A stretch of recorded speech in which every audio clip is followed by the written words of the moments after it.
Health, Safety and Wellbeing Report. Who's going to address us on this one here? Pardon? Paul Robertson. Oh, there you are. Paul Robertson, welcome. Kia ora koutou, thank you everybody. So this is a standard report provided to the Audit and Risk Committee at each meeting. I referred to you to help you discharge your obligations under the Health Safety at Work Act as officers of the PCBU. I'll take the report as read, but do highlight 2 points of interest for the governing body. The first of which is a continued experience of violence and aggression experienced by staff and contractors. We did have a recent event where a contractor was violently assaulted and stabbed over a relatively minor matter. It was unprovoked. They have recovered, but it does show an escalation of violence and aggression experienced by staff. This is not something that we have seen before, and not something that the contractor had seen before. So this is new for us, and we're continuing to monitor the situation, but it does sort of highlight the risk that our people face out in the community. The second point worth highlighting is we recently replaced our risk management system, incident reporting system, and through doing that, we've continued to see a heightened level of incident reporting, which is great. One of the implications of the change of system has been a bias towards learning and improving, at which point we have a lot more corrective actions that we are generating as a result of investigations. We have experienced, as this is a relatively new aspect of the system, that we're now seeing an increase in overdue actions. We're continuing to monitor that and work with leadership to address those so that we are improving on those things that we've learned post-incident. Really, that's all I wanted to highlight as part of my report, and happy to take any questions. Councillor Watson. Your report refers us back to the audit and risk, and there's a link there, a section that called wellbeing, and there was just something there I wanted to ask you about in respect of this provision of pastoral care into high-risk teams. A pilot has been completed utilising an external resource, so I'm just curious to know what that pilot was and what the resource was, which resulted in identification of several personal wellbeing concerns. So what are those concerns in a proactive response? And then permanent pastoral care roles will be established over the next quarter. So that was all very general. I couldn't decipher what it meant. I tried to find in the report. So could you tell me if you know what that section 11 from the audit and risk meant in terms of the wellbeing? Great, and thanks for the question, and through the chair. So pastoral care is a provision of specific support for a person's pastoral needs, so their mental health, their personal well-being. It's different to what we might do as an organisation for wellbeing support more generally, or what a team might do. It's very focused on individual needs and the identification and management of those as soon as possible after they've been identified. This helps people to be more productive and effective while they're at work, but also prevents any negative impact on their health and well-being from being at work. So what we have been doing is looking at the provision of pastoral care, which was a recommendation from the Hawara report that was done in 2021, highlighted this as a need for the organisation. We've piloted it within regulatory services, particularly within an animal management team. And we've been through that. We've identified that certain people had wellbeing concerns or personal health issues or elements that were affecting their work, but were related to personal issues. And we've been able to help them identify those and work through those and provide support and referral to their GPs or to other agencies that might be better placed to support them. And the establishment of those roles is to recognise that it had a significant impact on the well-being of that team, and to then start to utilise that learning across more high-risk areas across Auckland Council. Okay, thanks. Just a quick follow-up, Mr. Mayor. So how many permanent pastoral care roles have been established then? And I'm just assuming from what you've said there that those roles are just specific to, in this case, was it the regulatory or the dog rangers and people, or is it more general than that? So the permanent roles and their confined to a part of the organisation with a view to perhaps expanding them to other parts. Is that right? Yes, that's correct. We trialled this within animal management because we identified some initial needs with the team. The permanent roles, we're looking at 3 roles, which would be funded through existing FTE numbers that we have, and we would be using those across other areas outside of animal management. So it would be an expanded service that we're able to deliver now.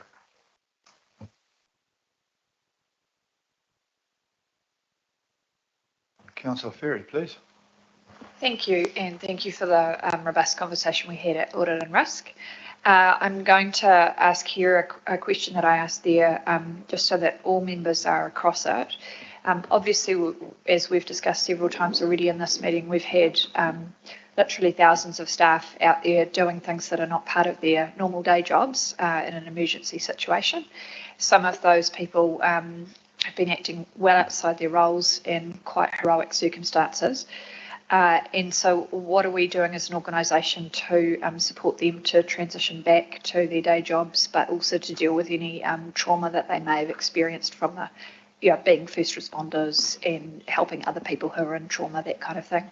Also, some of them may have experienced directly themselves for their own homes. So what are we doing in that space, please? Thank you, Councillor. Through the chair, there was a significant amount of work applied to ensuring that we had welfare teams or wellbeing teams out amongst our workers while they were in the field, to ensure that if people were exposed to a high level of emotional trauma, to identify elements of what we would call compassion fatigue, where people were experiencing a carryover into their own personal health. To identify that early and to ensure that we manage that at the point of discovery rather than waiting for it to become an issue. We've also been providing a significant amount of work to provide some coaching for people leaders who might need it. So we've been running sessions for people leaders across the organisation to drop in and get coaching on wellbeing issues that their teams might be facing as they transition back to BAU. But while we were doing that, we continued to have pastoral care and welfare checks across all of our AEM civil defence responses. They were at each civil defence shelter and hub as well.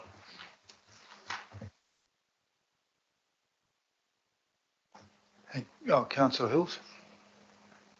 Thank you, Mayor.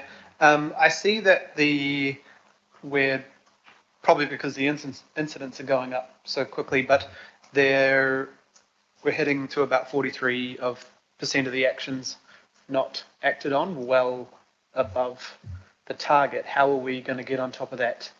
Is it a people issue or a budget issue, or it's just a time issue? Thank you, Councillor. Through the chair, what we're discovering is as we're really relying on this action orientation towards our investigation outcomes more heavily now with this new system. It's enabling a lot more allocation of action. What we're experiencing is that there's a date entered for an action which may not have been discussed or agreed with undertaking the action. So we're discovering some of that, which we will coach people and provide some guidance on how to address those actions. In other areas, it's a case of not being familiar with the system and understanding that they have outstanding actions to complete. So we're working through it. It's a degree of coaching and development support as part of our implementation plan. Thank you. And Mayor, just one more question. And it might be hard for maybe your team to see, but is there any way of knowing, I know there's a lot of pressure under staff right now, and with staff losing jobs and things like that, is there an ability, or do you think there's a risk that people won't report things or people won't ask for help? Are you ramping up the kind of anonymous ways to report or confidential ways to report things if people are feeling like they maybe don't want to jump into that space right now? Yes, is the short answer to that. So we are ensuring that our speak up channels are active and available for all staff. We're reminding people of that at every opportunity, as well as our in-step provision. I don't have any details of the current utilisation of our EAP uptake. However, we aren't seeing, we're not aware of any issues such as that at this time. Thank you. Thank you, Councillor Philip Heiner, please. Tēnā koe te rangatire koro matua. Mayor, just want to acknowledge you and also councillors who are there. My apologies about not having the camera on, but if I do, it's going to be black anyway, so I won't put that on.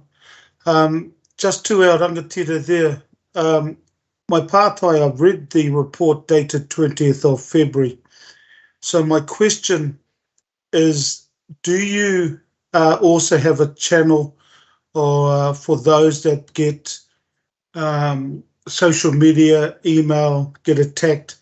Do we have an option under this report with the audit at risk that you have an ability for those staff to be also have anonymously? Because we had some suicides. I was lucky enough, I think, from my perspective, to talk to one of them in regards to the issues she was having, and the information she gave me concerned me. But I know that when it happened in regards to her, do you have a mechanism and avenue for those that end up getting attacked, social media and everything else, for them to go? Thank you, Councillor. Through the Chair, we do have a number of avenues that staff can utilise to report on something like that. So we do have our InStep EAP provider who can provide support and care for that individual in the moment and after that type of event. So that addresses any potential concerns around their ongoing health.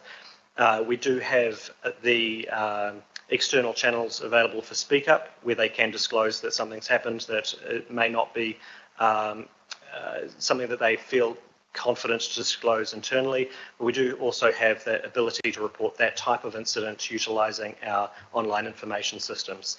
The challenge with the online information system I mentioned before, the incident reporting system, is it's not confidential in that you can't, it's not anonymous. It's confidential, it's not anonymous. So people entering incidents, their details might be seen by the health and safety team. We would then try to manage that. It's just we do have to be careful about providing a reporting tool that we can't then do anything about because we don't know who to talk to. So we have a number of avenues that we can provide to staff. Good. Your Worship, just two more quick questions. One, is there an avenue for elected members as well to utilise, which I should have in hindsight, when the information comes to me? That's number one. The last question is, have we had an increase from your perspective around incidents like what I have described happened since you've been in your role? So on the first question, elected members are able to utilise those channels. So Speak Up, the EAP provisions that we have through InStep, as well as the Done Safe reporting tool. All of these are accessible to all councillors and elected members. On the second point, I seem to have lost the sound there.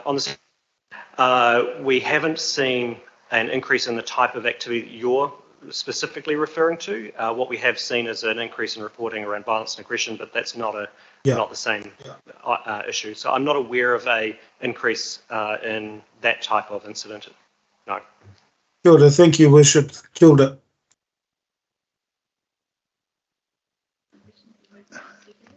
No more questions. I've got a little one. Do you have a list of preferred psychiatrists, chiropractors, fixers, and general people for people to deal with? I mean, I had suffered an incident where I thought I was strong enough to pick up a 40-kilogram box of food, or rather catch it thrown at me, which I wasn't. I had some trouble working out where I could go, actually. So Auckland Council is an accredited employer under the ACC Accredited Employer Program. So for staff, we utilise a provider called WellNZ who has a list of preferred suppliers.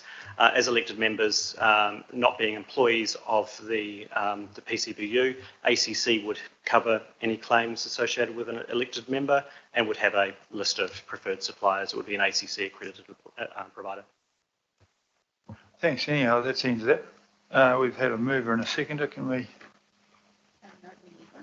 No, we need a mover and a seconder. Two fine ladies. All those in favour, please say aye. Contrary? Carried. Thank you very much.